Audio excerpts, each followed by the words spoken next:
There were protests all across the country this weekend, thousands of people taking to the street to demand an end to the lockdowns. Of course, many proponents of the lockdowns have been less than charitable to the protesters, shall we say, accusing them of being selfish, stupid, conspiracy theorists, so on and so on. But if you're wondering why these people are protesting, let me give you a little hint. Here's a shot of a food bank line in Texas. And this is happening all over the country. We've seen images like this in Maryland, Pennsylvania, Florida, California, all over the country we've seen this. So if people are protesting, if you're confused about it, you're wondering, why would people protest? Well, maybe it's because they can't eat. Have you thought about that?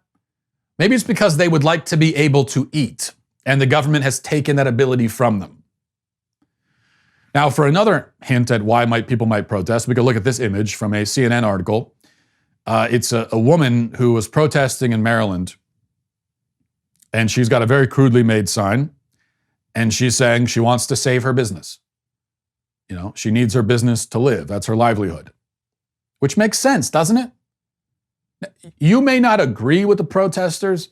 You may support the lockdown still, but if you sneer in contempt at them, as so many people have been doing, then you're just a bad person. Because any decent person, agree or not, can at least understand why desperate people who've had everything taken from them and cannot even afford to eat or to feed their children would want this to end. You should at least be able to understand that and sympathize with it. It is not selfish or dumb for a person to fight to protect what they worked their entire lives for. It is not selfish or dumb for them to fight so they can feed their kids and care for their families. I got into a back and forth with somebody yesterday online, and they were telling me that no, it is selfish and dumb because besides it's you don't really need your job. The government will take care of you. If the government's there, the government can give you money. Well, the problem there is, number one, that solution isn't working, and we'll talk more about this in a minute. But a lot of people who need the money aren't getting it. A lot of people who are getting the money need a lot more than what they're getting.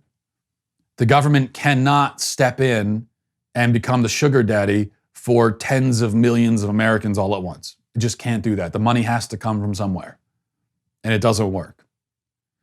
And besides that, this person who I was talking to was a man allegedly. And I think a man especially should understand, this at least for me as a man, I want to be able to provide for my family, not have the government do it. I want to provide for my family. And if you took that away from me, even if you took that away from me, even if the government was able to step in and compensate, which it wouldn't be able to do, but even if it did, that would still be a great tragedy for me because I want to provide for them, and you are taking that from me. That is something real and important that you are taking from me and from my family. That's something that every man should be able to understand. And if you're a man and you act like you don't understand that, then I have to question your basic manhood, honestly. Now, I'm not saying, this is exactly my point. I'm not saying that if you're a man and you're not able to provide for your family right now and the government has to step in, I'm not saying you're less of a man. My point is, it's a terrible thing that's happened to you. I'm sympathizing with you. And if I was in your boat, well, look, if I lost my income, I would take whatever help I could get for the sake of my family.